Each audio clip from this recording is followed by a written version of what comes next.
What's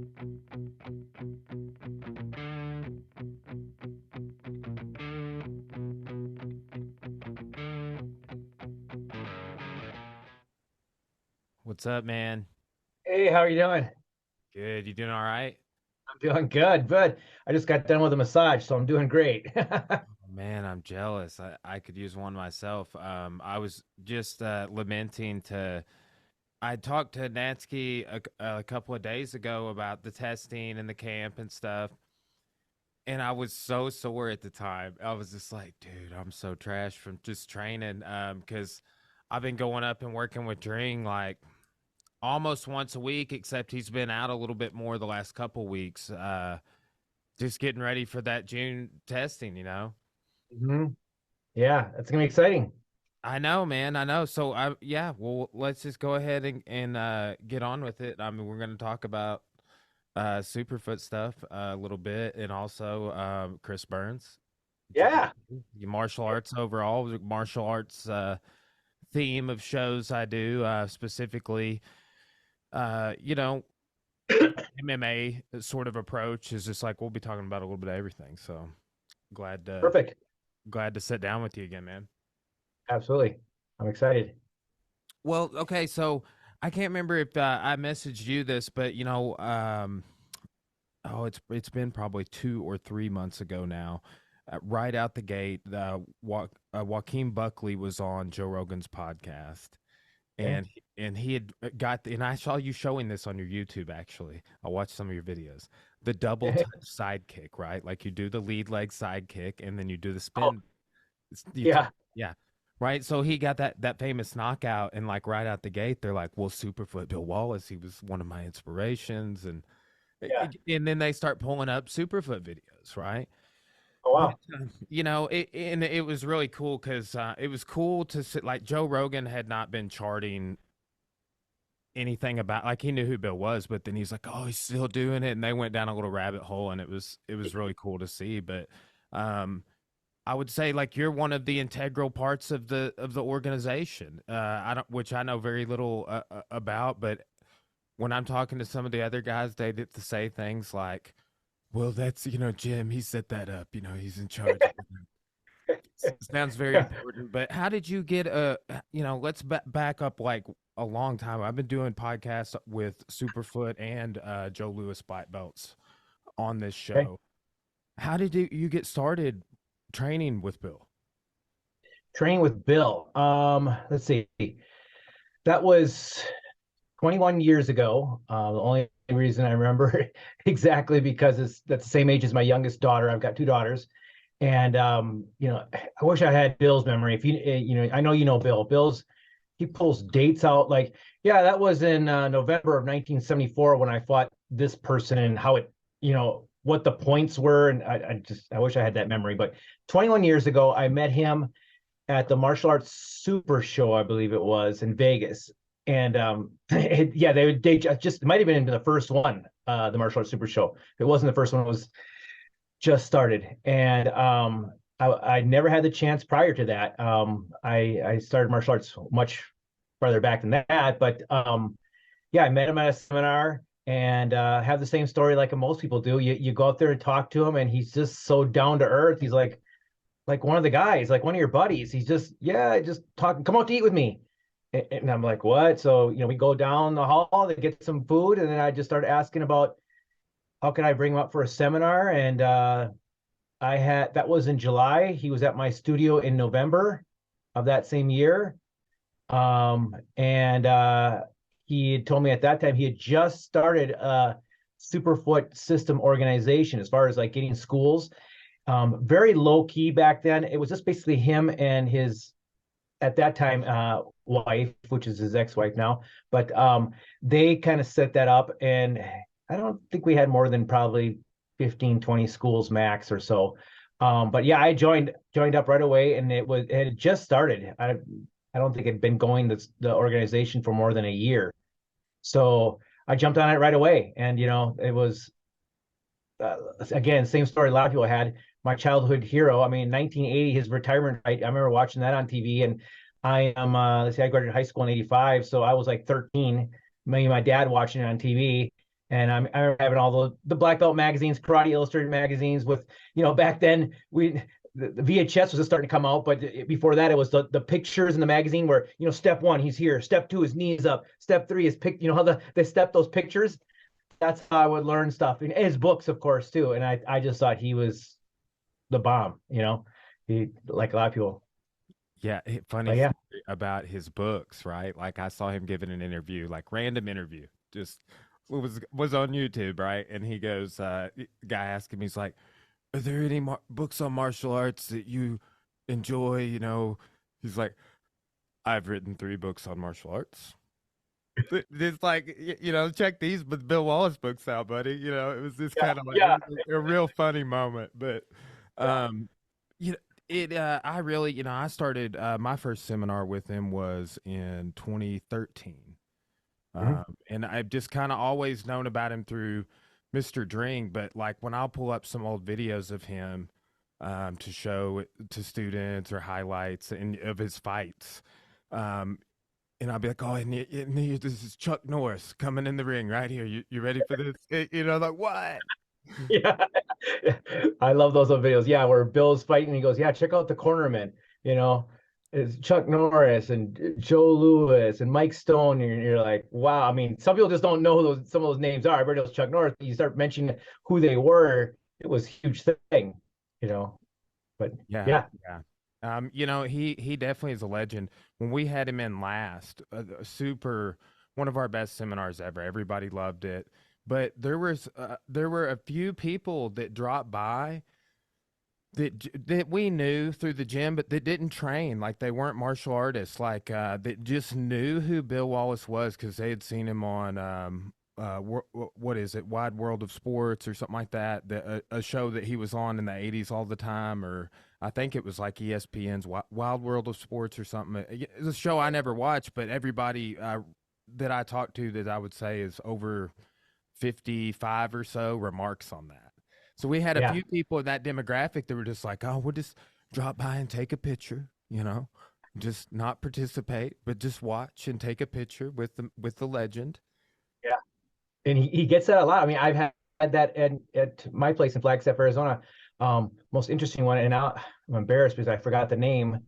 But it was his first instructors in here in the United States, not in Okinawa, but when he returned from training in Okinawa back in the early '60s.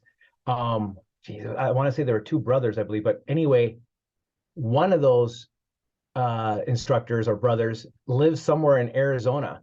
And he didn't come up, but some of the students that Bill trained with, like this core group of, back then that there's always small groups of like 20 people trained together, somewhere in California, I believe. But the guy retired somewhere in Arizona, but some of the students that Bill trained with at the same time came up. Two of these guys that were like age, and this is probably 7, 8 years ago. So Bill's what, 77. So yeah, Bill was right around 70, and so were they. And it was just interesting to see them up. And Bill's like, hey, they recognize each other and talking. But yeah, people just get that all the time, like you said. People just come up and I knew him here. A guy who owned a restaurant. Has passed away since then, but he owns an Italian restaurant or owned an Italian restaurant in Flagstaff, Arizona. Was a martial artist back in the day, back in the point fighting days of no gear and everything like that. And yeah, he met Bill Wallace, and he had a great story. He said, "Bill, why do you only kick with one leg?" And he was like, "I only need to, that's all I need," type of thing. But ever since I found out, and it was just kind of by random that I think somebody told me that I think his name was Tony Martinez. He said, "I think he knows, Bill Wallace." So we started every time Bill would come visit, that's where we go to dinner afterwards. And yeah, he would come out. He was a chef. He would come out and they would just sit down and talk. But it's amazing how many people he knows. Not just, I mean, just through martial arts. I mean, worldwide. It seems like he can't go anywhere. Everywhere I've gone, someone seems to recognize him. You know, it's Yeah, well, it's it's amazing. too, I'm so glad that there is so much availability out there on interviews and things, and then like with what you guys are doing right now with documenting, and getting stories and techniques and man, that stuff, and it just keeps coming. You know, like you can look back to instructionals and seminars going all the way back to this first time that you know, back in the 80s. Like, you know, that's I watch really old footage of Bill, and it's awesome to see, you know. Yeah, yeah, yeah. We found some footage. I mean, there's a lot of stuff out there in his kickboxing days, but there's and we had it at the martial arts super show. We were playing on a big screen behind us at our booth, but it's him and Joe. I want to say, what was it 1973 was the world championships for kickboxing. So it was prior to that. It was like late 60s or maybe even 1970. They're both, this geese, no pads, bare knuckles, bare feet, him sparring against Joe. And yeah, it's black and white footage, and so it's amazing. As some of the younger martial artists nowadays, that those names maybe are not so familiar, but I always tell them, research it, Google it, look it up on YouTube, and then they always come back and go, dude, these guys, these names that you were throwing out, they were wow. And I was like, yeah, they're the foundations of American karate, right? And yeah, just finding footage like that was just amazing. Yeah. It's fun to watch. No, it's such great history, and you know, and there's a lot of great stuff out there with Joe Louis. Like I saw some video that was going around on social media last week and or it was about 2 weeks ago because we did it in class for the whole week. But he was talking about tempo fluctuations and just doing it slow and then doing it fast and then medium, back to slow, fast, and just like changing it up. And I was like, man, that's genius. Yeah, but like every little video I see that, gets put out of him, and this is old footage at like some YMCA or something, and it's but it's gold. It's like, oh, Right. Yeah. Yeah. great Absolutely. stuff. Did you get to train with Joe very much? I did it. A lot of the people like Danny, of course. Danny, he trained extensively with Joe. I think Chris, he's done some, and so has Terry. I believe Paul. I've probably had the least. I've three different seminars I've went to. I've only been to three different seminars training with him, but yeah, they were fantastic. Actually, the first one was before meeting Bill. So that was probably 25 years ago, 3-4 years before meeting Bill. I did a seminar with the Joe Louis, and that was the first one. It was him and Kathy Long, I believe, were together. And they kind of went back and forth. She taught like an hour, then he taught an hour, and then at the end they came together and did like an hour together. So it was a 3-hour event that somebody put on. And it was supposed to, I remember, it was supposed to have been those two plus Herb Perez. And at that time, I was really into the Olympic style Taekwondo. And I be totally honest, I was there mostly for Herb Perez. I was like, I really want to meet Herb Perez, Olympic champ. Joe Louis would be cool, and Kathy Long. You knew those names. Like, yeah, I want to see them too, but he didn't show. We get there, and he's like, he never showed up, Herb Perez. So that's where I kind of probably. I mean, Bill Wallace was always an inspiration, my childhood here and everything, because I want to kick like him. But I was so heavy into that Olympic Taekwondo because, like a lot of people, that was what was available in our town. And I grew up in a small town of 20,000 people in Minnesota. But training that day with Joe Louis, which was again prior to meeting Bill Wallace, really kind of sparked an interest to me to start kickboxing. It's like, man, I really like you. I love the drills he had with the hands, and I said, this is really something I want to pursue. And so it kind of pushed me off in a different direction. And then when I got to meet Bill, I thought, that's the kind of best of both worlds, because I really love kicking. Kicking was my kind of specialty. And, Bill's boxing really, like you've heard him, I'm sure, many times because you know him. When he talks in his seminars, he goes, the reason he learned boxing was to keep you away so he can kick you, right? So he's not really like in the pocket or anything, getting close and boxing like that. He likes to box to keep you out so I can keep using my feet. And being that I was a kicker, I thought, well, this is probably the path for me too. Learn his style of boxing, as opposed to other people's. I like other boxers, Joe Lewis's stuff, and other people I've taken seminars. I like it a lot and I enjoy it, but we all revert to something that we feel stronger too, right? We all, it doesn't matter how much jujitsu, whatever you train, there's always going to be your kind of your core. I don't know how to explain it. What's just, you, right? We all have our strengths and what feels Our comfortable. operating system. Exactly, exactly. And so it just really resonated with me, Bill's style of boxing. I tell people that all the time. I love like actually I'm a super martial arts nerd. I've been doing research all day. I have a library of stuff here, but I went down the rabbit hole one day on just his boxing, right? I'm watching him shadow box. I'm writing down like combos that he commonly does, like all throughout the years, you know. And we have I mean, just had a boxer here at the gym win state Golden Gloves 2 weeks ago, you know. So we have very successful boxing program, and I teach his drills all the time, you know, stuff that I pick up from him from seminars or just from working with Mr. Dring, things we're going over at the camps, like from the Terry or whoever's teaching, you know. So, but the boxing it's just fundamental. It's just great fundamentals. And you said, like you're a kicker. So I started getting really into Bill's stuff like in my early 30s. I'm about to be 36 next month. And it's like I tell people this, like as I'm getting older, I don't want to box on the inside as much anymore, you know? I just don't like getting I got hit in the brain a whole lot for 10 years, dude, you know?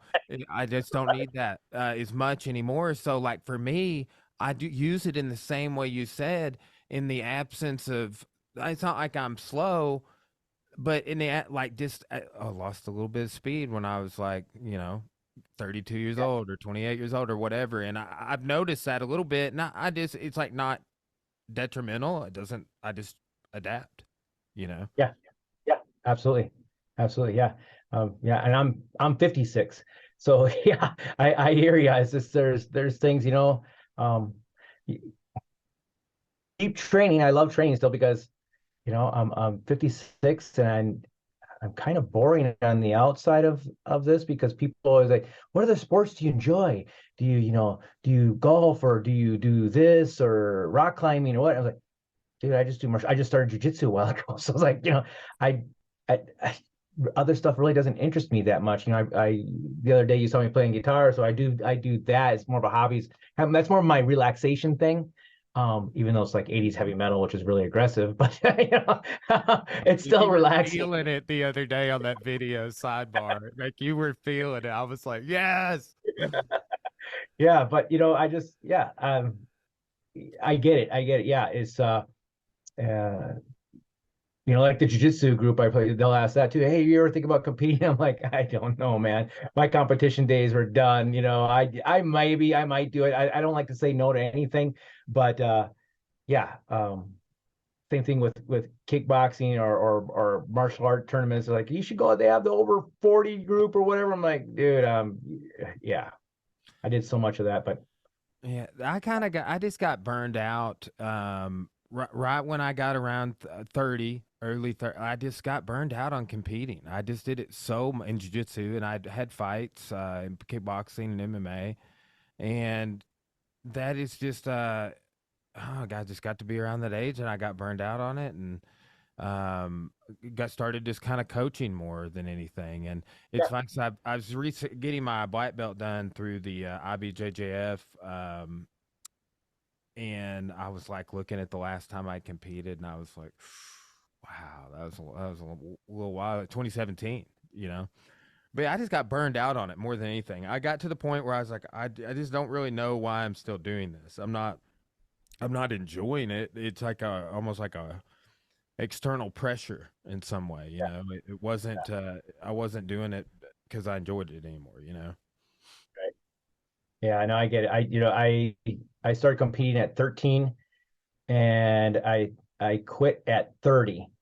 Um, and I kept on telling myself, yeah, when I get to this stage, I'll quit, and I would pass that, and I'll do.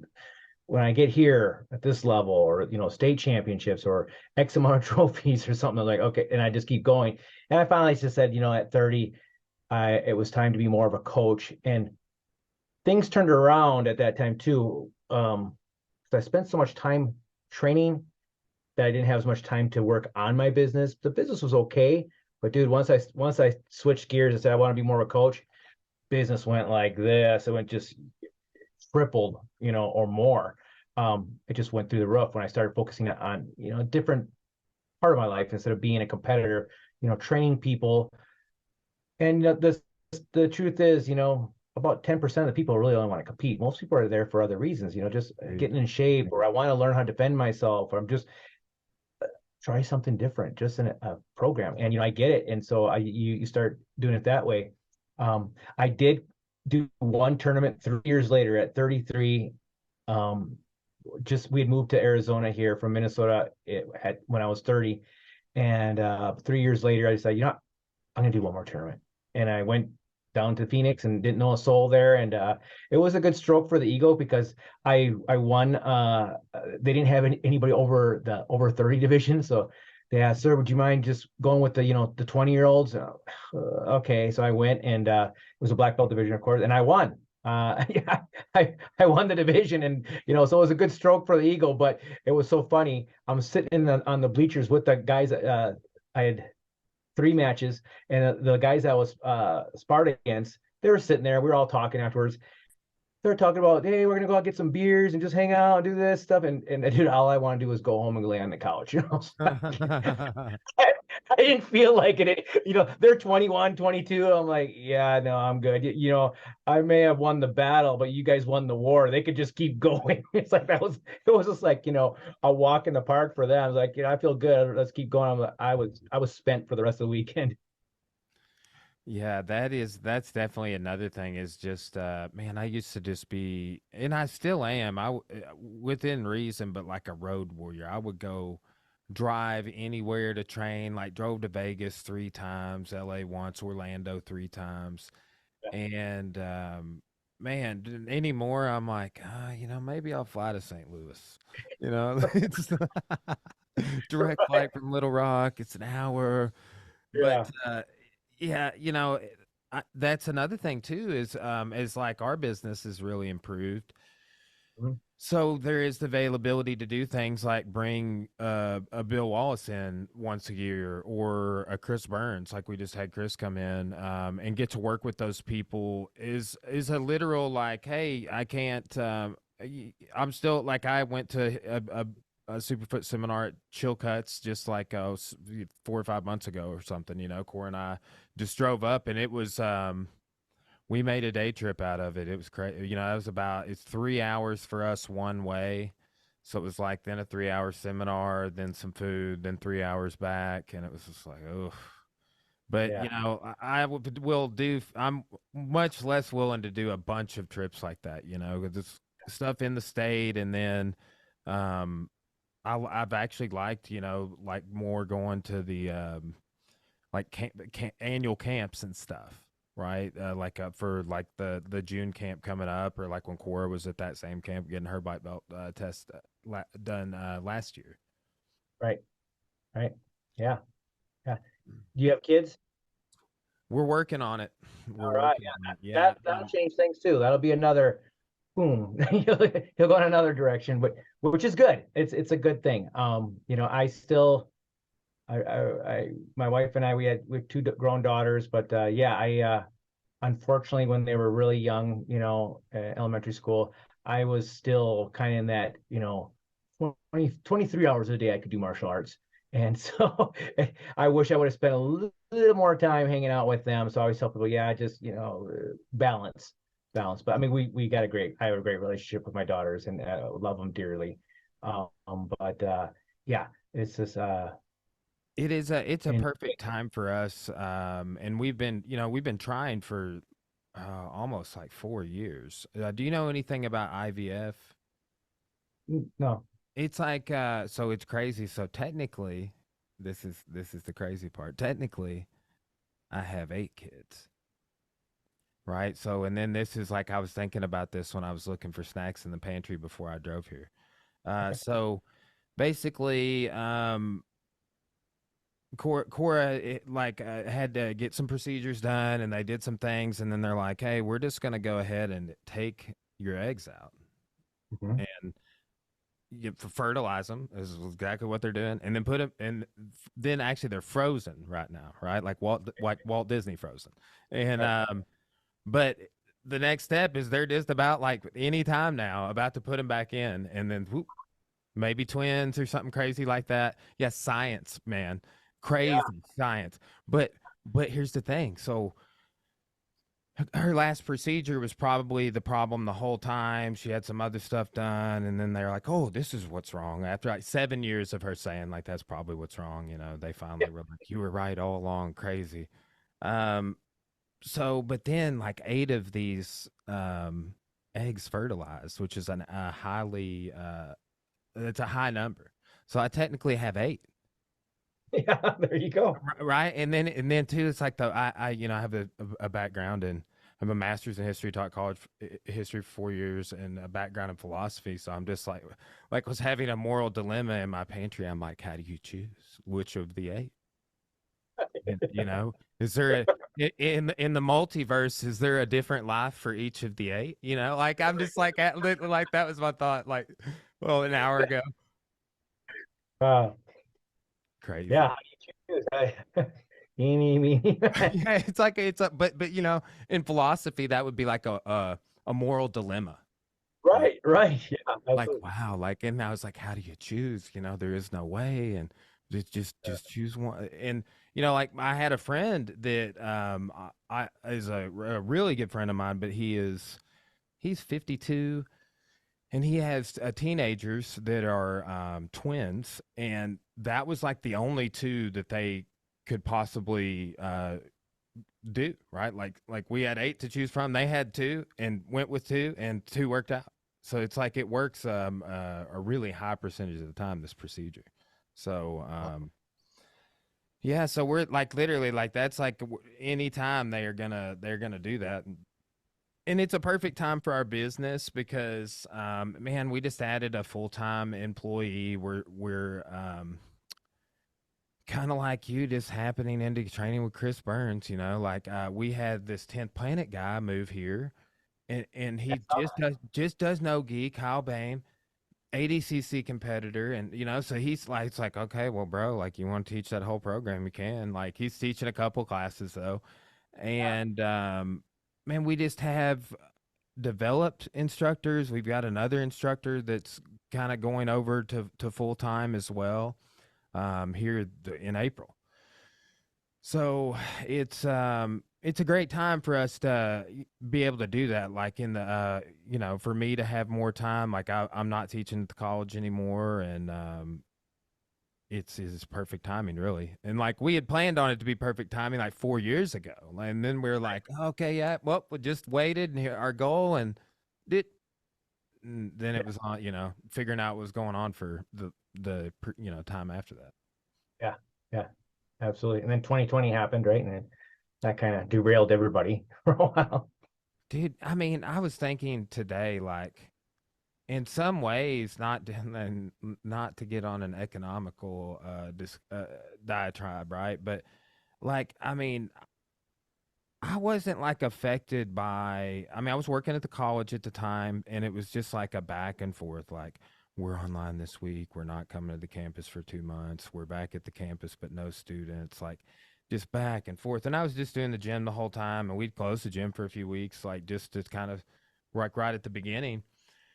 But man, now like looking back on it, like I think we're far enough out that I like, you just kind of have some perspective, Hmm. right, about that event. Like I don't think that I think with it, many people are just arriving at a perspective or have yet to arrive about the pandemic, and it didn't Yeah. affect our business. If anything, things improved. you know, um, but man, it's just like it was just like almost like a social anxiety, I guess would be how you would describe it. Yeah. Again, yeah, I don't want to kind of tread lightly on it because I know some people lost family members or whatever. right? And businesses and so on. It can be touchy, especially when I work with people, talking about martial arts business. I've heard anywhere from the industry saying that we've lost 25 to 35. Somewhere I've heard 25, I've heard 35, 30% of our schools shut down. And I thought, for me, I think a lot of it, after kind of just witnessing those whose business survived or thrived, um, it was a lot on attitude, your ability to adapt, switch gears, jump on Zoom. I mean, for instance, when it happened for us, we got shut down in March, I saw it coming. From my friends in California, the month before in February, they're already starting to get shut down. This is getting bad, guys. And I can't remember the exact date. I want to say it was right about the middle of the month. Let's say March 15th, like March 10th, or 5 days before we get shut down. I'm thinking, I got to order all these cameras for our computers and lights, like, photography lights. So we're well lit, and microphones for our staff put in here. So I go out, backdrops. I order 3 sets. Yeah, 3 sets of cameras, everything, because we always ran 2 classes. We have 2 floors going on, and we had another one for like privates. And so I ordered these 3 sets. It arrives the same day at our studio that they announce that all businesses are shutting down today at 8 p.m. So and I remember it was a Thursday night. The very next day, Friday, we were on Zoom, and we kept classes the same, I just saw some people who they didn't jump on Zoom, they didn't do anything, or we're just going to record some stuff like on YouTube and throw it up there. And I just saw it. I said, what? We're just going to adapt. We need to keep that connection with our students. I don't think watching a video is the same as interacting on Zoom, kind of like you and I. We can talk, you can ask questions. And I'm not going to change schedules. That was another thing I saw a lot of schools saying, well, since we're only going to do 1 class a day. I said, you know what? If your class was at 3:45 and your brother's class was at 4:45, it's going to be the same thing. We did not change the class schedule at all. We kept going. I kept my staff employed. We only went down 21% of our membership. And within 12 months, like 11 months later, I already surpassed the amount of students we had prior to COVID. So, and again, I'm not trying to brag, because I know that for some people it didn't go well. But yeah, I mean, I think you just had to jump. It was scary for everybody who had a business, but I thought, okay, well, I saw it as like a war. I said, okay, time to go to war, guys. I'm not just going to sit here and lie down and die. We have to fight for this business. What are we going to do? We're going online. We're going to do this. We're going to do that. People ask, I saw some schools, another thing they did is they charged less. Well, since it's online, we're going to drop everybody's membership in half. It stayed the same, and nobody said anything. I didn't have anybody complain about it. In fact, all I got was people saying, thank you for keeping something in our life that was there. Even though it's not in person, it's still there. I know Martial Arts Success Magazine, they did an article, a year after COVID in 2021. They interviewed 7 different schools. Basically, I think it was It's War, that was the name of the article about how 7 schools not only survived but thrived, and we were one of the 7 that was featured in there. But it was all on my team. And another part of that was having systems. I always talk to school owners, man, you gotta have to have systems, like systems from how to open up the studio to how to run this class, how to do this, how to sign up people. So it's not dependent on you, because when it's personality driven, you're not there, it's gone. And something else that happened to me in 2020, September of 2020, I broke my ankle. I think you've heard of that. Broke my fibula and tibia, and so I'm out for 3 months. September, I didn't come back until January, and in those 3 months, I came back to more students than when I left. My staff did everything, because I had 6 weeks that I couldn't put any weight on my ankle, and then the next 6 weeks is basically learning how to walk again, and walking with that boot really super slow. It took almost a year finally, but by January I was on the floor teaching. I wasn't kicking or anything, but I could be there teaching.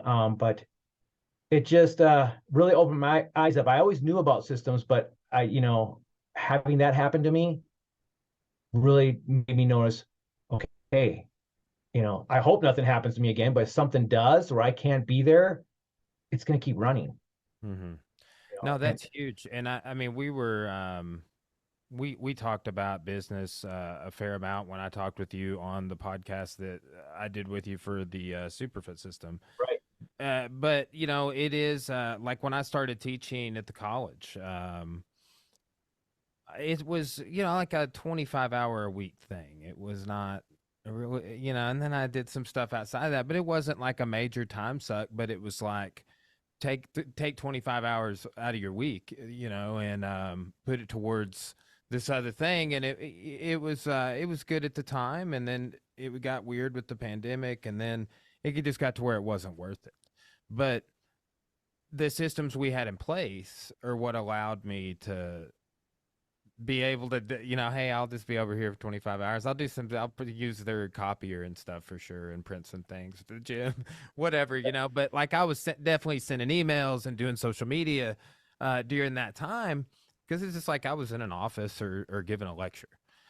Mm-hmm. So, but, and it really, it did kind of, in terms of organization and systematizing things, it did Yes. kind of prep me for that. Like I was actually reflecting on that today, just like creating content and organizing it uh, Mm-hmm. in various modes, whether that's PDFs or video or audio or what have you, and databasing. But just having systems, that's huge, and that's a big part of our success because it doesn't involve like we were able to go to Orlando for the Jiu-Jitsu pans and be gone for that whole week and then come back and do testing like the week after, and but it's just as we've been in business for about be 11 years coming up, right when Bill does his seminar here in April, it'll be 11 years. So Yeah. it took us several years to do that. And but so side, just kind of as a side on that, because I did want to talk with you a little bit about this. What are some particular systems or things other than just systems that you attribute to your success? Because based on just our brief talk of 1 hour, however long we got to chat before, it's like obviously it's a component of your success with your martial arts school and being featured in magazines and surviving the pandemic and thriving, etc. But what are some of the things behind that you attribute to your success in that area? Education more than anything. I always tell people, in fact, Danny always brings this up whenever we talk. He remembers I said this to him, but you know, I think as martial artists, most of us, man, we love going to physical seminars all the time. I mean, I'll ask like instructors, how often do you train outside your school, like at a seminar? And they're like, oh, they start going into their head, at least 10 times a year, almost at least once a month, sometimes more, 10, a dozen times or whatever. And I'm great. How many business seminars have you gone to? That's when I get the blank stare, right? How about marketing? Mm-hmm. And I said, you know what? There's really no excuse nowadays. Everything is online. Even if you can't go physically to some place, man, there's an online course on, running business systems. And there's courses out there geared just towards martial artists running a business, martial arts marketing, martial arts, this. And, I tell people, take it step by step. You're a martial artist. We go by belts. You're a white belt in marketing. Your goal, get to blue belt this year. Mm-hmm. Okay. Next year, get to it, but people, especially like marketing, I don't know, in business too, but I'm appalled and just shocked when I talk to people and they don't still have a website. And I'm like, what? How can you not, and well, it's just, and when I talk to them, they're really kind of against all this change, but it'd be like me going back before your time, so probably, but I remember as a kid, but we had yellow pages. Yellow pages was Google, back in the day. When you looked up, I want to find a martial arts schools, you open up the yellow pages and then there you'd see an ad. And I'll talk to these guys, usually my age, and say, well, I had that. And I was saying, well, that's the same thing. Back then, if you would have asked the 50-year-olds when we were 20, Why don't they have a Yellow Pages? Well, that's stupid. I don't need to pay money for Yellow Pages, but you did it at 20 because you saw it as something innovative, right? Something that's important. Well, we have to change with the times. And I think that's another thing. So changing with the times and being on top of that is super important. One thing that's really changed success in the last just 3 years, we've had great success, is we have a lot of our stuff online as far as you can sign up for our program online. Mhm. That was a big no-no for all martial artists. Don't put your prices online. They have to come in and sign up. And I always kind of throw off people when I tell them, I said, for every 10 people that sign up at my studio, at least five, if not more, 5 to 6, sign up online, pay for their first month because you have to pay for your first month and you pay for like an extra $100 for your uniform and boxing gloves. So on top of the first month, and they've never called. They've never stepped foot in the facility prior to getting there. They just heard about us and or just saw my website. And because when they come in, I ask them, I said, how did you find out about us? Oh, we had heard about you, or so-and-so told us, or just a Google search. And I said, have you been here before? No, this is our first time. And they signed up last week and paid me last week online. And, it's crazy because that kind of goes against what I learned, 25, 30 years ago, how to sign up people. But things change. And I think, the COVID pandemic did that because that's when we started seeing Uber Eats, and Amazon was always there prior to that, but it blew up, right? Everybody was buying stuff online. It's normal now for people. They just shop online, buy online without actually touching the product or seeing it, ordering their food without actually going there. It's just whether you like it or not, I have different feelings about that. But maybe just because I'm 56, I'm a little different demographic. But I can't argue with it. It's here, and that's what's it. So I jumped onto that, and I said, I'm going to put my prices online. I'm going to put registration right online. And what I had someone tell me, a friend of mine, he said, you know what? Check out, what they call the boutique fitness. You've probably heard that term. Like 9 Round, our friends, the Hudson brothers, 9 Round Fitness, and Orange Theory. Some of these yoga places. I can't. Bar is another one. The Yeah. cycle places. We have one called Cycle Bar, and it's all over the states. And so I started looking at them. So not your big box gyms, the Gold Gyms or Planet Fitness or anything like that, but these small boutique places that are a little higher end price and so on, smaller locations, closer to what a martial arts studio would look like. And all of them, every single one I researched, they have their prices online. You can sign up online Mm-hmm. before you even Yeah. show up. And I said, well, what? In that industry is way bigger than ours, the martial arts industry. The martial arts industry is still kind of behind the curve compared to fitness industry as far as marketing, getting people in there, and so on. So, this friend of mine, he said, check them out and see what they're doing. I think, this may be the thing. And lo and behold, it was. No, that's great. Like that, just it's not even really thinking outside the box, and No. it's just looking, for us particularly because we have a massive fitness kickboxing program, like over 100 people here doing fitness kickboxing. Then we have hot yoga and yoga. Uh, 6 days a week we have a yoga class, noon program every evening through the week, Saturday and Sunday. Um, but it's just a poppin' little community of people, and then we're just like Big John. He came on the podcast a few weeks ago, and he does spin classes and is like expanded even more like in that direction. But we just are finishing adding a room. Like we've been revamping some stuff in the gym, and for stationary bikes for cycling for spin classes. So we'll have and we have a Tabata class and a boot camp we're doing. So like we have the space for that. We have an 8,000 square foot facility. So, but like we look a lot at all of those fitness models that you just mentioned. Like I've looked at I've gone down that rabbit hole, but I don't think that everyone thinks to do that for some reason, to just kind of like look over here and like, how are they marketing, and this is something I think we talked about before. Corey and I look a lot like when you but consumer behavior, like Like that's what you're really saying earlier. Like, oh well, people sign up this way, so like, oh, we should do that because look at the, I like how you just have the stats, 21% or whatever. Yeah. Um, but it's people. I saw that when I was working in education, and was talking about this with somebody just the other day. I think on the podcast was people that were like, 60s and professors and then we're all online. They weren't making videos. You know what I'm saying? Like they just didn't care. Like they, as a matter of fact, they're like, "Can I retire now?"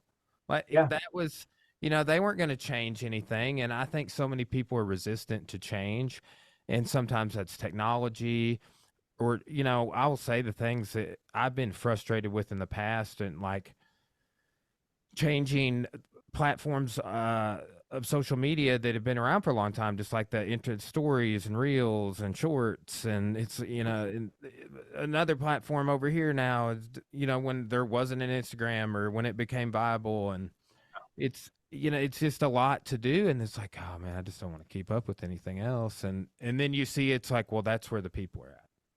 Yeah.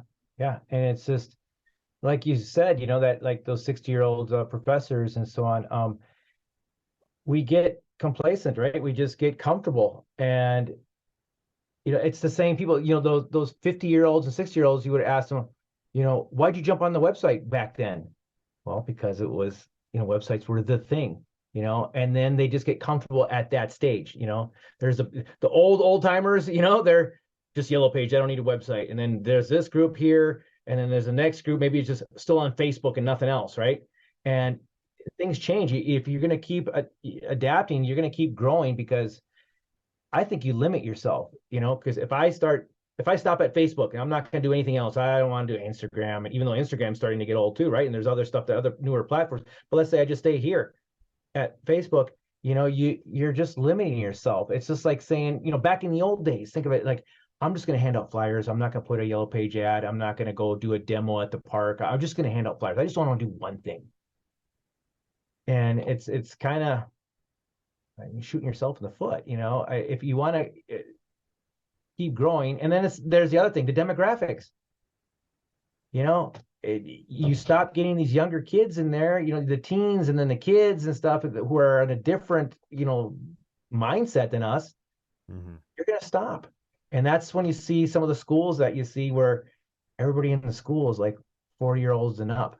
It's very small. There's only a core group of 30 people, but they're all in their 40s and 50s. I can guarantee you they're not out there, doing anything to promote their school to the younger crowd. And it's always going to be changing. That next group, that next generation is going to be, they do this, they do it different. They sign up online, whereas the previous generation didn't. We need to, what it was first in my days, of course, was I have to go in there. I have to see the facility. I have to talk to the instructor, and I have to get accepted by the instructor. He does an interview with me, and then that changed to where, okay, we're not gonna really interview you. I just want to get you to join, but you still come in and you do a lesson or two, and then it kind of progressed to a phone call is good enough. People will call. They don't, the parent bringing a kid. I don't need to bring them. I just want to call and get some information that way. And then it was emails, right? No calls. I don't, that just takes too long. Just send me a message on Facebook or something like that. What are your hours? How much is it? Blah, blah, blah. And now it's not even that. I just went to your website and signed up. And yeah, things have changed. Stay with it, because if I don't do all those steps, then you're stuck back here. I'll tell you, when I had a Zoom call with Natsky the other day, and I was in Orlando at Disney, and he had sent me the appointment thing for it, right? And this is around the time I was first messaging you, and we did what Natsky and I were talking about. Like, I call it playing digital ping pong. I was like, "Oh, you want to come on the podcast? When you want to come on?" And then you were like, "Oh, I could do this time," and then you bounced it back, and I was like, "What about that time?" And we bounced back and forth about 5 times. He has this thing, Acuity Scheduling. Yeah. I Yeah. was like, "Oh, this is great. I could use this for the gym and the podcast." But then when I was on the Zoom call with him, I was like, "Hey, well, we're done with this Superfoot System testing stuff. So, tell me about that real quick, the scheduling." And it just takes the some of the digital ping pong out. Like, yeah, like if I put my price out there, that's one less thing that we have to talk about. It Mhm. makes you really more qualified when we're talking because well, if it was an objection, we probably wouldn't be talking. Yeah, You yeah. know, but that's it too.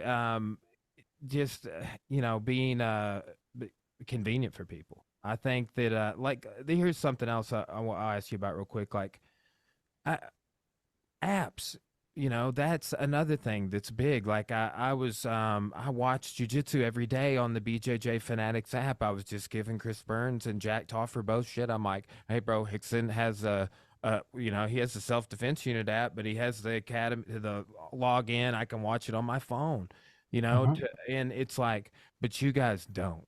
Is what I was saying. I was like, I need this shit on an app. I need you and you both to do a BJJ Fanatics. I will buy it. They will give you money. I will give you money. It'd be great. But it, they don't maybe see the value of an app. How is did you design that My Studio app? How is that it? No, Okay. no. My studio is Tule is the guy's name, and his uh team. There's quite a few people on the team, but they started it years ago. Geez, I can't remember how long. 5 years ago? That's a Hmm. guess. I jumped on it right away the first year. Again, it was at the Martial Arts Super Show. They had a booth there. It was still kind of the new thing. It was like, well, what is this? And I really didn't understand it. I'm 56, so I was probably like 50, 51 years old at the time. So I'm like, okay, I know apps, but explain how I'm going to get all this stuff, all my students' info and everything. I can communicate with them. I can put videos on there. They can sign up for events. They can pay for their membership. They can change their credit card on file when that credit card is expired. Just all this stuff. It was very intriguing to me. And yeah, I mean, they sold it to me when they said that having your students there in an app. I thought this is good. And so yeah, I jumped on it, and they've grown. I mean, so leaps and bounds. They're a great company. I love businesses too. Um, and yeah, I think it's a fantastic thing. We are with the Hudson, Shannon Hudson and Nine Round. They've been very gracious for us to use their studio where we did all the Superfoot videos and stuff like that. And now we're on a platform. It's called Lightspeed, but they have an app.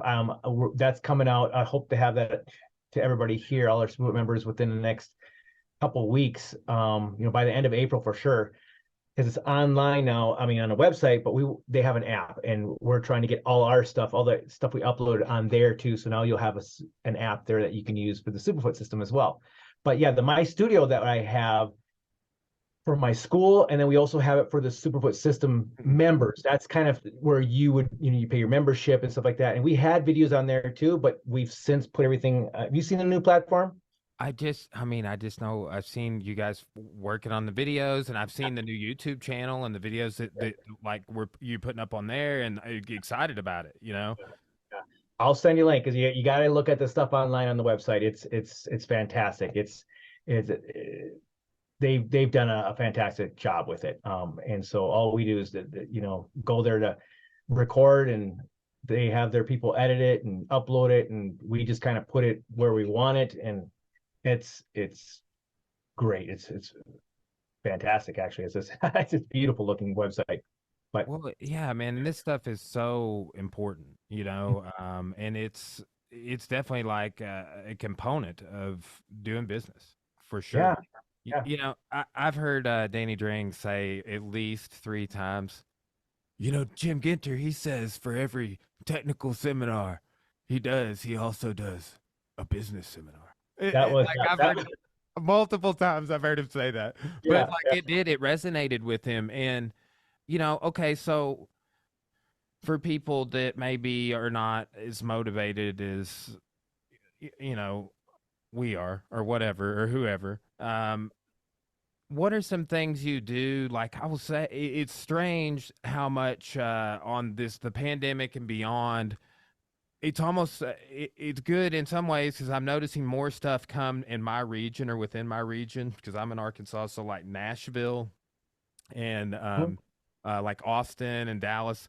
more conferences, more trade shows are shifting to those areas away Right. from places that we have traditionally gone, like Vegas and LA or Long Beach, um, shifting to places like Orlando, but like Florida, Texas. So, I think that we will on the other side of that. I know that's where it wasn't the martial arts super show, but they had an event out there last week or during the when we were out there for Pans. Maya had some sort of Yeah. trade show, Yeah. but And I think there was one in Tennessee just a while ago too, in March, like a week or two ago.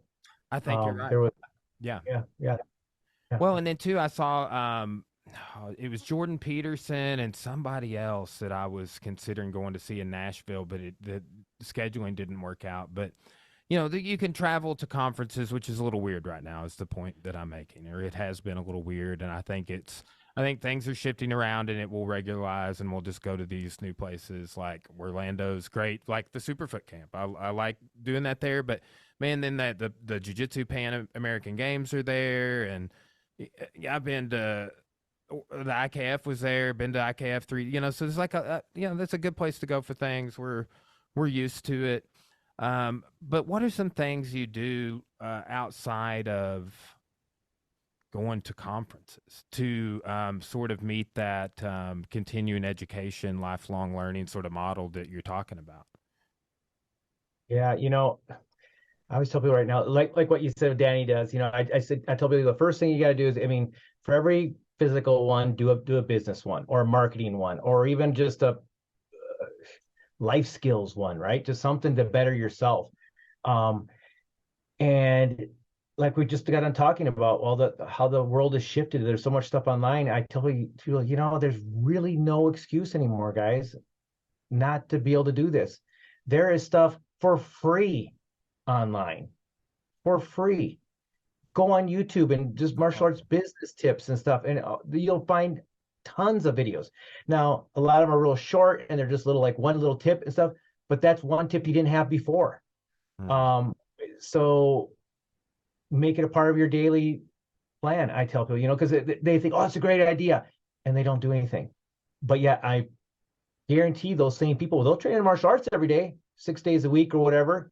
They have time for 1 hour to roll with some people in jiu-jitsu or put the gloves on, hit the bag, because we're martial artists. And I get it. It's something we love doing. But if you're going to be serious about running the second part of the name, martial arts business, don't just focus on martial arts part all the time training, focus on your business, then do that. I'll tell you, start with 1 hour a week and then do it twice a week. Basically the same advice we tell people when they're interested in trying martial arts. Sign up for this program. It's only twice a week. And then later they're doing it 3 times, and all of a sudden there's that person that's part of the furniture there that every time you walk in, they're there before you are. You know, um, it's the same with business, and it's the same people. I'll talk to some people, and the movers. I can tell you, when their business is doing well, and they'll tell me it's doing much better. I don't have to guess. I know that they're putting in the time. And the ones that are still stuck, they had only 35 students, and a year later we run to, they still have 35. I don't have to guess either. I don't have to ask. I know they're not doing it. They know it's out there, but yeah, I have excuse. And sad truth is if it was martial arts, and I'd said that to you, Brian, Jim, where are you in class? Yeah, well, I've been kind of busy, and yeah. It's like, you as an instructor, you're like, dude, you're gonna get out of what you put into it. Okay, if you're gonna keep giving me excuses about not showing up, then yeah, that's why you still suck, right? you know. Yep. So it's, yeah, start. You don't, because I have some friends or people I meet, and I don't have the money because I only have 30 students, 40 students, 50 students. I just can't afford it. And to me, that's still an excuse, because I know you can, if we can all make it work, right? I'm sure if you only had 30, 40 students and you say you can't afford it, but they'll still go out and do something else, right? Maybe with their family, or go out on a hunting trip with some buddies and stuff. And, because it's fun, and that's, maybe your planet, but plan it. If you're going to be serious about it, you can make it. And those are the same people who will somehow have money to go see Bill Wallace 3 states over. Mm-hmm. Come on, you will find the money. But let's just say they can't afford it. We just talked about it. Search on YouTube, and there is so much stuff for free. Start with that. Start with that. Start with 1 hour a week. Say, I'm just going to dedicate 1 hour a week. I get my coffee cup with the mug out with my coffee, pen and paper, get on YouTube, do my searches, and watch a bunch of videos and write down stuff and just say, you know, watch 5 videos, got 5 tips. I really don't like these two. This one's okay. And these two were really interesting. Mm-hmm. And then make a plan and start applying just maybe one of those two. Just apply one for the next month, you know, and if things you'll see, I mean, it'll start moving. It's just like physical martial arts, right? Man, I saw this drill how to get my legs endurance kicking, like the Bill Walsh where he holds his leg up and throws those kicks, like 100 pound kicks, and that's a great drill. It hurts a lot, but it's going to make my legs stronger. And I do it once a week or twice a week. 2 months later, 3 months later, dang, I'm getting really good at this. I can hold my leg up there now when I'm teaching classes. I'm just holding and talking at the same time with my foot. Okay, guys, make sure you chamber your knee like this. And they're all like, wow, he's talking with his leg up. How did I get there? Through practice. Same thing. Practice on your business. Practice, and it's gonna get better. It has to. Yeah, well, man, and you make a great point on like the YouTube side of things. Like that's something that I do. But I passed this guy when I got off the interstate earlier who was like, sitting there with a sign wanting change. And he had an iPhone. He had YouTube in his hand.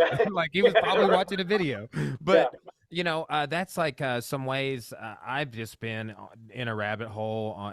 But for the last year, I've been really trying to better my technical ability within Adobe, particularly on graphic design. Like I do a lot with video, always have, but just on do like thumbnails, graphic design for thumbnails, for ebooks has been what I've been like working on in Illustrator and Mhm. another Adobe program InDesign. But like that's exactly like the first thing I did is like, okay, figuring out if I wanted to do this software that's InDesign or Illustrator. Talk to my graphic design buddy. He shows me things all the time. I've got the cloud in the suite, so like we're back. And then okay, well it's Illustrator. I did a lot of research to figure out like which one am I going to want to use for everything, and it's definitely I've shifted away from using or learning anything new about Photoshop, and it's really about like the Adobe Express app and Illustrator is what you can do. Illustrator has all the capabilities that I would use for Photoshop. You can do all Mhm. the same stuff. It's like the universal for design right now. And I've been learning ebook, this way there's an outline and format and style. But that's this, I've been doing exactly what you're saying. I'm watching YouTube videos on that Yeah. and talking to an expert. I'm huge. I do, for the last, this will be my 4th year of doing it, have done 100 audiobooks a year, which is excessive. I realize it's very excessive. Some of them are repeat listens, Yeah. but like one tenet I'm living by right now that I got from an audiobook was, I don't know if you're familiar with Grant Cardone. So Yeah. I've listened to all his books. My friend Jack, who's Chris Burns, did jiu-jitsu with Hickson together. Offer. Um, yeah, he turned me on to Grant Cardone. He used to work for him, Oh. but in one of Grant's books, I think it's 10X rule, he talks about, I guess it was the '08 recession, right? Which I remember that recession vividly. It was like I was just 2 years out of high school and was trying to work, and the economy was terrible. And ended up going back to college and getting a master's degree at that time.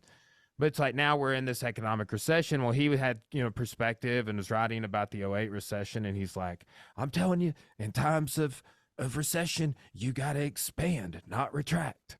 And I listened to him on like 1.5 speed, so he sounds more excited.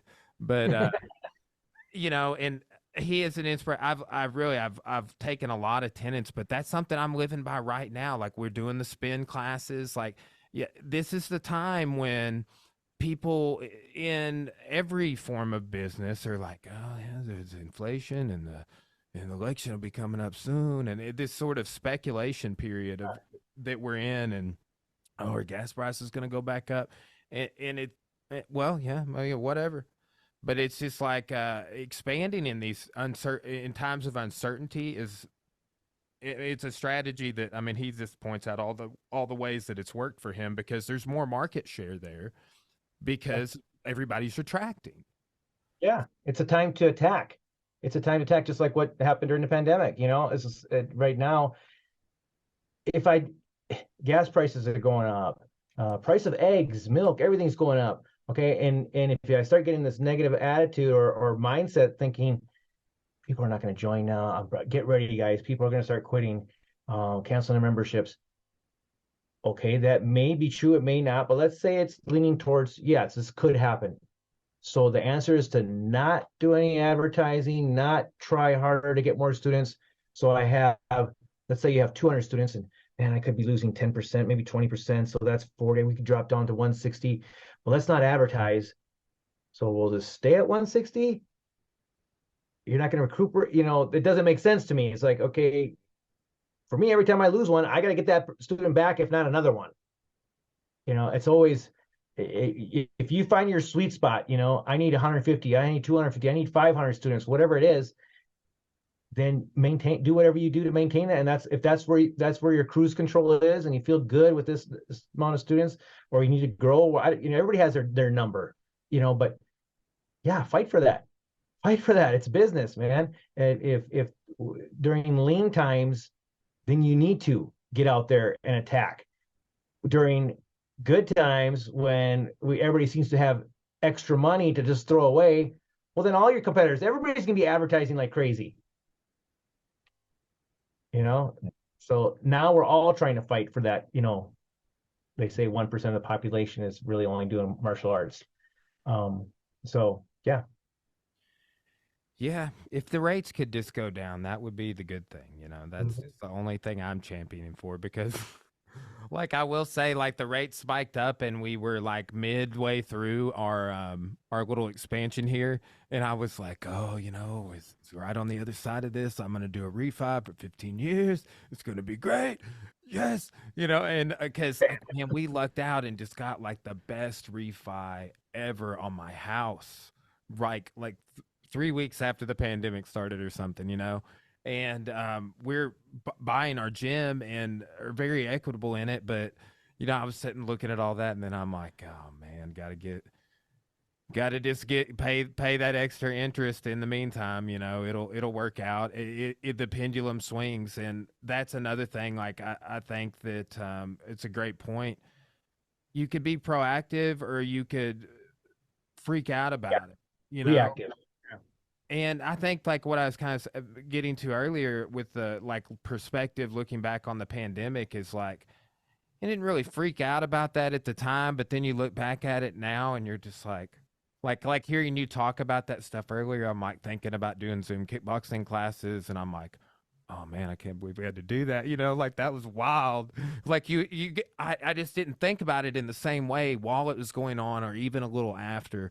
And then you're looking back, it's been 2 years since you were, like had to really change your business model and pivot and just tilt everything in these different directions and expand and evolve. And you're on the other side of that. And you still have the cameras and our live streaming classes and took some steps forward. But man, that it definitely like those professors we were talking about earlier. It wasn't comfortable for me as much as anybody. I mean, I got with the program, but it's just like it's not easy. No, no. Yeah, I mean, we did it, and whenever I bring that up, what we did, well, I didn't like doing it. We didn't like it either. Nobody liked it. It doesn't replace, the thing was we have to do something. If you don't do anything, um, when after about 3, 4 months of doing Zoom classes, we just started being able to open up again, but a lot of people didn't want to come inside. And so we were thinking, okay, how do we get people are getting tired of Zoom after 3 months, but only about 20% are willing to come back in the studio. The other one's like, I don't know if I want to come back in yet, but I'm really getting tired of Zoom. And we started seeing some people start canceling membership. And so we did, how do we get them from here to here? It was here, right? Which was the parking lot. We're grateful enough that, we've got a huge parking lot, probably 100 cars could fit in the plaza we're at. And so on weekends, you could Zoom during the week, but every Saturday, man, we had like 3, 4 classes. We wheeled out a dozen wave masters in the in the parking lot, 15 feet away from everybody. Everybody had their own wave master, they're 15, 20 feet away from other people. And it did it, man. It was like that sweet middle spot for the ones that weren't ready to come in, but I'm getting tired of Zoom. And I was like, how about this? You Zoom twice a week, but once a week you can actually come in, you know? And we were there wiping down the bag after every class, every person, and they're watching us. So you do what you have to, right?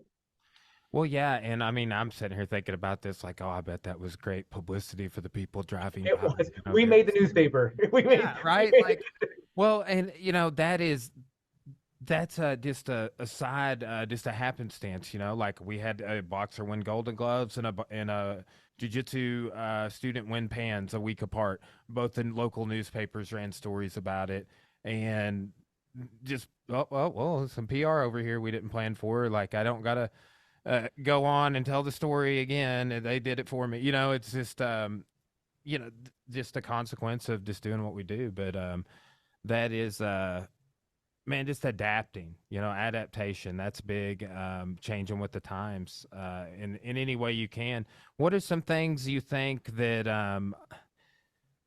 somebody told me, like with all, like I interviewing people like yourself or like Mr. Dring, I've interviewed him like 5 or 6 times. Like Jim Graydon was on the podcast, Jerry Beasley with Karate College. Some people that have seen like definitely like Beasley's 72 years old and he was talking about the 70s a lot, right? Like 73, 77, like just and he was talking about being there, like and so then he all through the 80s and the 90s and just kind of telling his life story and how much martial arts has changed over Mhm. that time. Like what are in two sides of this. In the future, 20 years, I asked Beasley what he thought on the next 50 years. Because I'm like, well, you're looking back at 50 years. Like, what's the next 50 going to be like for martial arts? Like, we were talking about Bruce Lee and UFC and all this stuff. But, what do you think the next few decades are going to be like with martial arts or like, not necessarily just with martial arts, but this other side, the martial arts business? Like you've seen all this stuff change. You've been really sort of a business guru, I guess you could say. Have achieved a level of thinking about business that most people we know in this industry may never achieve. I mean, I know a lot of people that have achieved really successful business, but what are some things in the next 20, 25 years you see in business or even that or beyond that in martial arts that you think will change? Like You anything? know, yeah, good question. Really good question. Being I'm 56, I'm kind of right at that age right now to where I'm not, 36, where you have I think a better finger on the pulse of technology than me, even though I study it. I love it. Um, and I'm not really excited that to say this, but I do see it going a lot of stuff online. I think it's gonna, right now we're registering people online, like I just said. I'm getting a lot of members registering online. I know people really didn't like training on Zoom, okay, and we didn't either. But it's gonna get better. It's gonna get. I think I would have never thought 25 years ago. 1998 is when I moved to Arizona, and I think that was like the same year, or maybe it was that one year prior, 97. It was just Taibo, a workout. It was there have been workouts on VHS and CDs and DVDs, all that stuff prior to that. But martial arts, come on! And I thought, well, it's a fitness kickboxing. It's not the same.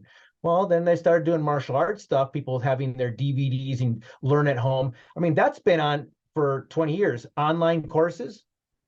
I mean, I see online jujitsu courses, which, jujitsu, that's like a 10-year deal, right? To get a black belt. That's Yeah. not like your most taekwondo karate, 3, 4 years or 5 years. There's jujitsu courses online. I do Krav Maga as well. And I've seen Krav Maga courses online. You study and you get your belts and who would have thought, in my opinion, it's like can't do it online. You shouldn't do it on. And I still I don't like that.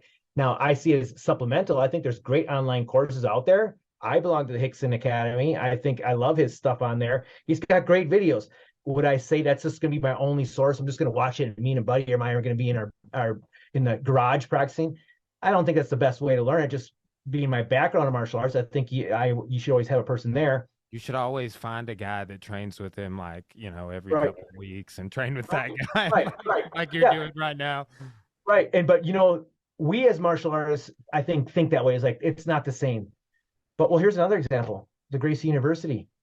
Yeah, no, That, that's what I was that's thinking when you were talking about that. They are kind of the first people to get a bad reputation or whatever. People were talking a lot of smack about. I mean, I want to say even Hickson came on a video and they were like, Uncle Hickson said we can't give blue belts online anymore. It's yeah, like, if I'm not mistaken, that is a real thing that happened. But yeah. And so they got that combatives belt, right? That half white, half blue thing. But how many subscribers do they have to that? oh man, yeah. It's Well, worldwide. There's Gracie gyms in our state, like a few of them with They're green all mats and over everything. they're all over the place. And I remember looking up online, you can see members, and you click on the members page on there, and you can start looking by alphabetical order, and it just goes on forever. Now, I don't know how many are still maybe members or if they are, but not a fan of learning online. But they did it, and they were one of the first ones that did it well. They had all the different camera angles. Prior to that, it was always just like your cell phone just right there, bad lighting, one angle shot. You can't hear the guy because he's like doesn't have a mic on him.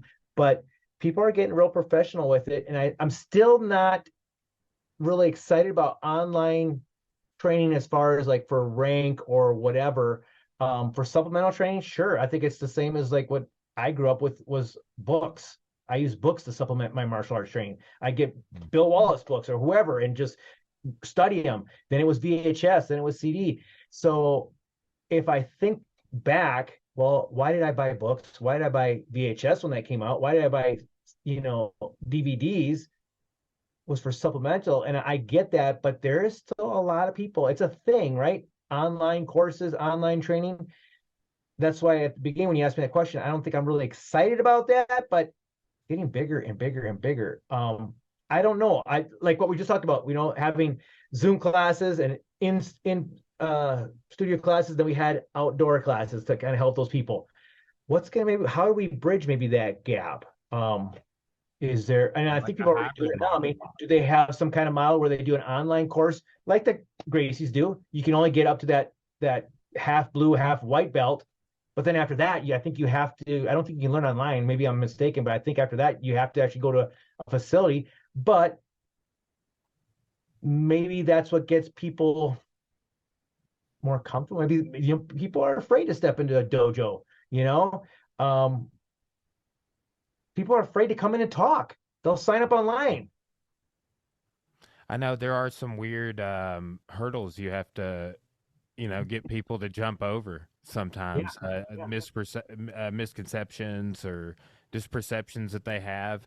And I think about that stuff a lot, and I talk with people about that a lot. Like the first seminar I ever did, we were doing all throws, and I was just like, "Oh, I know these. Like throws. I've seen these on TV. Like, yeah, I know what we're doing."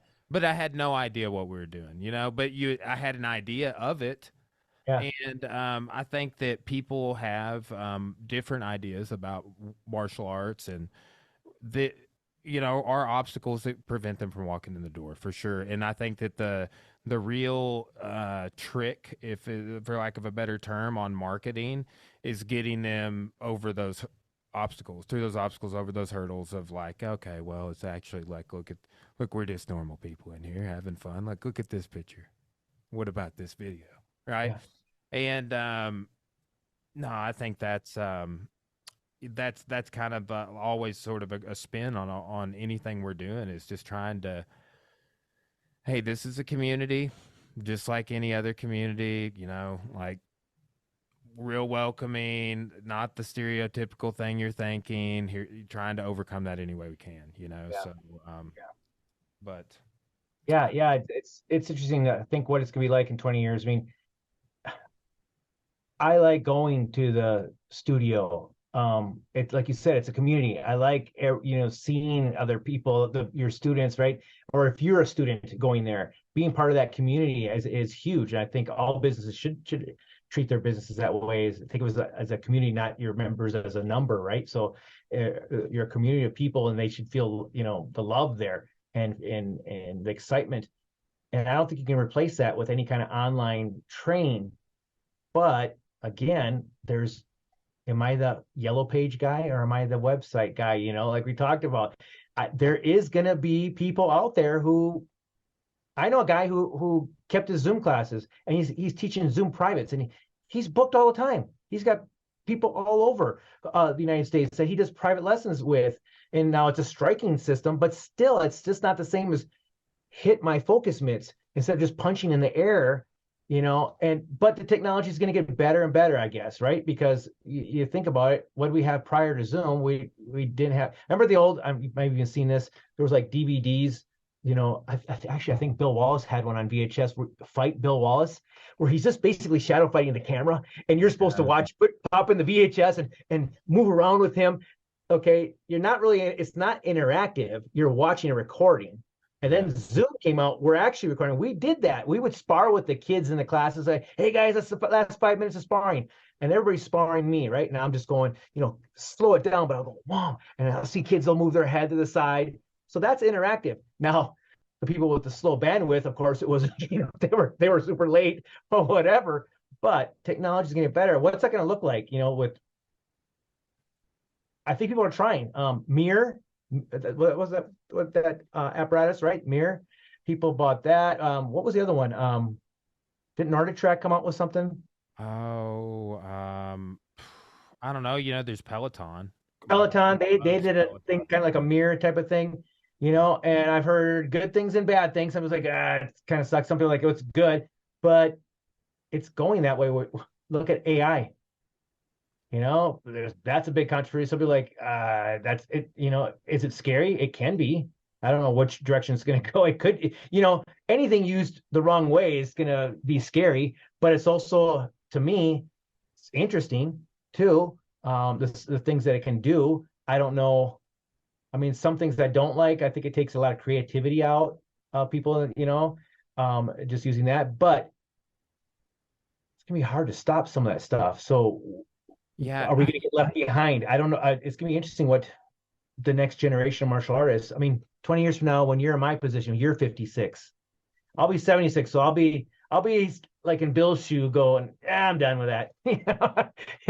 So you'll be the one going, man, do we adapt or not? What do we do? So. Well, and I think that is just like a question in the entrepreneurial spirit that we probably always asked ourselves. That's been a staple. Like ever since I decided to do this is a business, I just started thinking about it in that way. And I don't think everybody does, but like is this, like constant improvement. We got, is wear and tear on the inside of the building. We got to be fixing that all the time. Paint this wall over here and redo this room. Now let's redo that over there this year and new sign.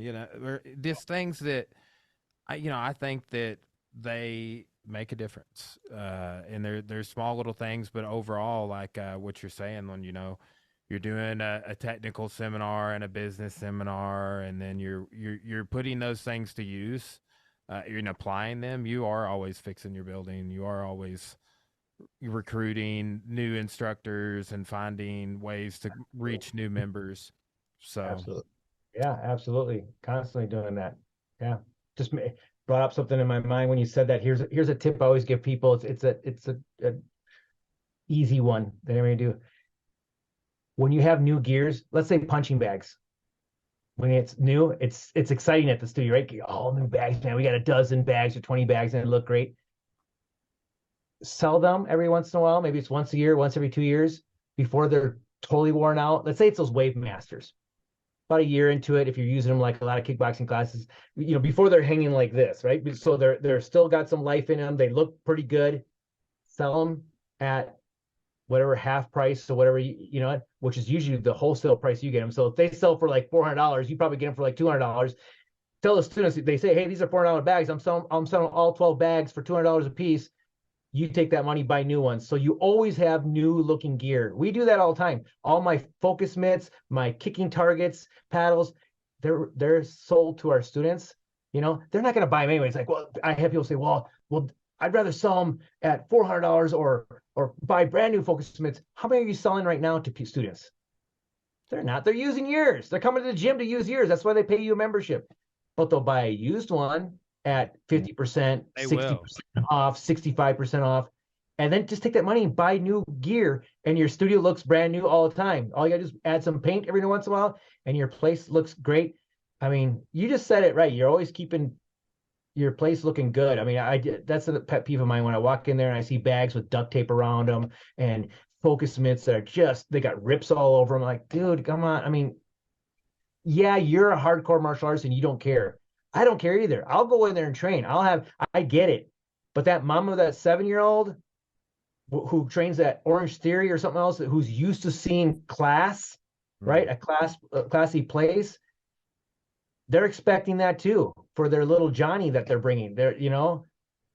Yeah. Now, when like we're doing a big interior, that spin room I mentioned, but cubbies for our mats, for entrances and exits delineated on the mats, because like right in a pony wall, and then a new counter, and just some things. And like when we're building it back, it's going to be this more sleek, modern design and look and feel and vibe, like so some of these places that we were talking about, like an Orange Theory or a Rock Rocks.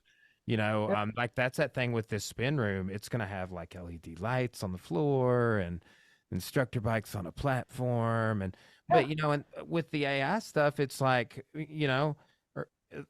I was hearing on a podcast recently that Uber and look this up. Like there's been years they lost billions of dollars, billions with a B, and it's because they're putting all of their eggs in the basket of when they don't have to pay the drivers, right? Automation. So, it's interesting that, I wonder if, like, where we're headed on the AI front. Like, I've used it a little bit to, like, enhance creativity. Like, okay, hey, I'm putting this text together. Let's ask the Chat GPT some questions, see what they say, look back and forth. And it's just like, different word choices or things that it's just like I could copy paste that and you're not getting any of those exact sentences on any Google search. Right. No, yeah, I've used it too, and it's like fantastic. You go, this is way better than what I can think of. But at the same time, when I think in the long run, it's like, if I just use this all the time, it's like, now I'm not using my brain. It's kind of like our muscles, right? It's like, well, I don't have to get in shape if I could just take this pill, keep me, underweight or at a good weight. Well, I don't know if that's the answer. We should be moving, right? And we should be thinking and exercising our brain. But yeah, it's tempting. I get it. When I used it too, I was like, holy crap, this is way better than what I could have ever. I just said, like, give me a little couple sentences about maybe like a post that I was going to put about kids martial arts and benefits. You pick a word like benefits of confidence in martial arts for kids. And it came out with this little blurb that was, wow, this is fantastic. I mean, it's way more creative than what I could have came up with. And I'll tell you the truth, I used it. I used it, but it got me thinking after I posted that. I was like, man, I talk about like what we're talking right now. Are you reading? Are you studying business? Are you studying, expanding your mind, read some books and do things, or listen to some books, as opposed to just mindless reels and laughing all the time at some stupid reels, right? It's just, are we educating our mind or not? And I think that's a real problem nowadays with the younger generation, right? It's just they're constantly on their cell phone, and most of the time they're not looking at anything of what I call educational, right? It's just all the reels and what's funny and what's going on, and we're starting to see, the benefits, which are not good benefits, so I guess you can't call it a benefit, but repercussions of what's happening with a lot of the younger generation with spending so much, time on their phones and online. It's taking away that creativity, the ability, problem solving. Yeah, I'm interested to see how some of the automation works. Like Mm-hmm. what we're saying with that acuity scheduling with Natsky. is like it would have taken like 5 messages back and forth out of it between you and I, and like here are my times, pick one. Okay, that's the one we're doing. Yeah. But I wonder if on the automation, so like I spend a lot of time scheduling social media posts, right? Of Mhm. various stories, posts, pictures, reels, videos, downloading videos from YouTube and putting them over here on this other platform, and back and forth we go. But Yeah. I can kind of see maybe a future benefit it might be if how the automation is going to work on that is like, well, what if I dumped all of my morning motivation fitness memes that post at a time that everybody says doesn't work but works great for us? I post memes at 5:10 in the morning every day, and they get a lot of traction. They get shares, comments, likes, reach is there. And if you looked at all of the suggestions, Adobe, I go read blog posts on like suggested posting times for a post, for a reel, for a video, for Facebook, YouTube, Instagram, and nobody says to post at 5:10 in the morning, but it works for us on that, so, Right. but what if, I got like 300 of these memes in a folder on my phone that I just collect and just dump them in there, and then it schedule some and delete them, and then, but what if I just put them all on the cloud, and then chat GPT automated that and scheduled them all for me, and you didn't have to do that anymore? Like literally, like I use the cloud for almost everything. Like we've got some new programs we're starting, and I just have a document in there that has like all of our text we're going to use for the posts, like Mhm. basically sample posts for each, like, oh, we're going to do several different posts for this platform, that platform. They just kind of have it all delineated out. Well, it's like, well, if you set that up and there's automation on this I think that's what it will be applied for. Mhm. At least I hope, because I don't Yeah. like I mean, those posts. yeah, yeah, yeah. It's interesting, isn't it? And when you say it like that with the automations and do that, I think that's a great thing. I know. The first thing that came to my mind, I was like, well, I don't know if that's we really should do that. The automation. Now you're not doing the work, but yet I use automations for my emails. Someone signs up for the Superfoot system, they get an automatic email reply. Someone signs up at Maximum Martial Arts, my studio, they get this email reply, and then the very next day they get another email to join our Facebook group page. The next day hey, we downloaded our app. So yeah, I got automation. So for me to think, well, I don't know if we should do that, it's kind of hypocritical, right? So yeah, maybe it's just my age being 56. Well, no, I think I'm it's still at Facebook, right? I think So too, there's definitely some weird, we're not having any of these conversations, but there's like what I was saying earlier, it's like which one of the eight do I choose? There's definitely some right, weird right, conversations like that with AI, and I yeah, and I think that's a part and not the whole. I think that like Lex Friedman talks about this a lot, and he works in AI, but it's like, you know, the capability to do, it's like almost like a human being. We have capability to bring about great things, achieve goodness in the world. And yeah, the AI can definitely be used for that, and it could be used for like, enhancing cyber warfare or things of that nature. And it, really probably already is being used that way. Well, like our government's probably been using it that way since before we knew about it. right. Yeah. So anyway. Scary thought. Yeah, too. So, like, I don't know. I haven't looked if it's on mine, but I was talking with somebody about this the other day, and it's interesting. Like on a lot of podcasts on Spotify and other platforms too. If you scroll down there, like if they have 300 episodes, or like in the case of a Joe Rogan has like 2,000 episodes or something, each one is flagged if we talked about the pandemic in it, Mhm. right? Like, hey, go here if you want to know the truth. That's a weird, sort of a weird thing too. That is, like, that's got to be algorithmic automation of AI, and this, like, hey, we scanned that and we heard y'all say these two or three things more than this many times. Like, there's some markers there, and then Right. because it's not a, I don't think it's a human being that is going through and marking all these podcasts. But yeah, that's a sort of the sort of weird side conversations about all this. It is. It is, isn't it? Yeah. Yeah, we've all noticed that. Is that I don't think a real person's doing it. I mean, there's so much stuff going out, uploaded all the time. I mean, every minute.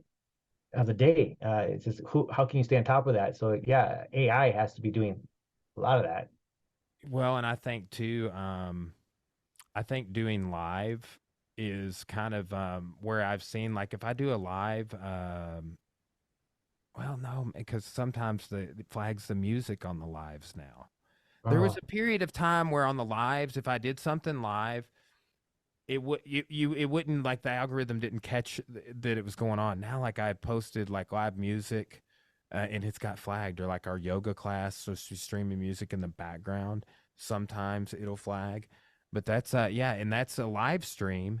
So after it, like the next day, after it's already on there, so it's like, but and during the upload, before it ever videos ever even go out, they're like, hey, you're never making money on this guy. I just want to tell you right now. And if you yeah, think we're wrong and we're not, we're definitely going to get you. yeah, That's kind of like the email you get from YouTube is like, hey, we're these other people and decide to make money off your video here, so this is the way it's going to be. yeah, Yeah. But anyway, man. Well, Jim, it's been awesome talking yeah. with you, man. I was really wanting to chat with you again. Had a great time talking with you before, and small world on, the Chris Burns connection, and Yeah. you getting to train with him. So awesome. But man, hopefully, I mean, I guess I'm going to see you at the Superfoot camp in June. No, I imagine. yes, I'll be there. Excellent, man. I'm looking forward to it. I've got another student testing for a second degree, and then a student testing for a first degree. So Great. That's I will have fantastic. the. Well, we appreciate you being on our team. Well, And hey, it's thank you well, so much for having me. it's awesome, man. And I will say, just like one last thing about the Superfoot System stuff. Like with what I do with my business for my students is almost like what I see you guys doing with the system. Like I feel this weird because it's like how I'm like, oh, I would want this stuff that I'm giving my students. I would want ebooks, and I would want videos, and I would want an app, and I would want this, and it's like you guys are doing all of that, right? Even the like when it's just the videos on the My Studio, it's like, hey, here's some stuff to do in your class. Yep. And I watch those videos and I'm like, oh man, I'm stealing that. And Yeah. and it's just like it's a different method to do the stuff in the curriculum or whatever. Like particularly I still like a lot of Terry Dow's videos I've taken, and that's a resource. And just Yeah. having the something as simple as a PDF outline in an Excel sheet of curriculums and things of that nature, PDF downloads, and you can sign up for testings over here. That is having that turnkey, and I'm excited about what I'm seeing y'all do on this next evolution of it. But man, people want to be a part of something like that. Like Hmm. I feel like it's just a school owner, some sort of an expectation to offer that stuff to my students because this whole time, this climate we've been talking about that we're in, it's like I got to meet them somewhere halfway on like me not just teaching the thing in class. Like it, Right. and it's an interesting thing to figure out, but what I'm seeing you guys doing, I'm excited about it. I'm excited about new videos and stuff I saw you filming. I guess y'all were doing that with like the 9 round people. I'll make Yeah. one last joke. I still have post traumatic stress from seeing Shannon beat Steve Snyder's ass so hard at the June camp, man. I was just like, whoa, what's going on over there? Oh my, like the meme looking sideways. I was just like, don't look at it. But man, they were throwing down. Uh, Yeah. I remember everybody making a big deal about it, but it was Yeah. just like, Well, yeah, and I'm sure you know, but yeah, Shannon and his brother Kevin both. I mean, they were world champion kickboxers as well, so they're not just business guys. They're the real deal. well, and Um, Steve, yeah, Steve too, man. He's he's a great, he's a great martial artist. yeah, He's so yeah, that was a fun match to watch. fight camp over there, yeah. But But yeah, I did. Thank you for the kind words of Superfoot System. I mean, I just love what I do, and I know when we started this episode, you were talking about that's Jim Ginter. That Bill Wallace always likes to say hey, call Jim, call Jim, and it's just because I think I do the Superfoot Dojo, which is his weekly Zoom class with him every week. But we mentioned Chris Snatsky on this episode here. He's a big part of the team. Mhm. Terry Dow, another, and of course Paul Acklin out of Florida. So those three guys and myself, we're the team that is doing all those videos and the promotions for Superfoot System, along with Bill, of course. But yeah, it's not just me, of course, but yeah, those guys are fantastic, and I love that team, and we Hey, love what we do. We love servicing our people at the Superfoot System, and we just get excited hearing people like you say, hey, how excited you are for it, and the drills and stuff, because that's what it's about, to keep everybody excited about it and using it, like you said. Is stuff that you can take not just for you, but man, I could use this in my classes. It's got where we design it that way, kind of a plug and play type of thing. Give it to your instructors too. So like, man, I can't teach a that's it. class, but you send it to your instructor, say, watch this, it's a 5-minute video, and Terry Dow maybe is on there demonstrating 3, 4 drills. I mean, that's 20, 30 minutes of your class done for you. Hmm.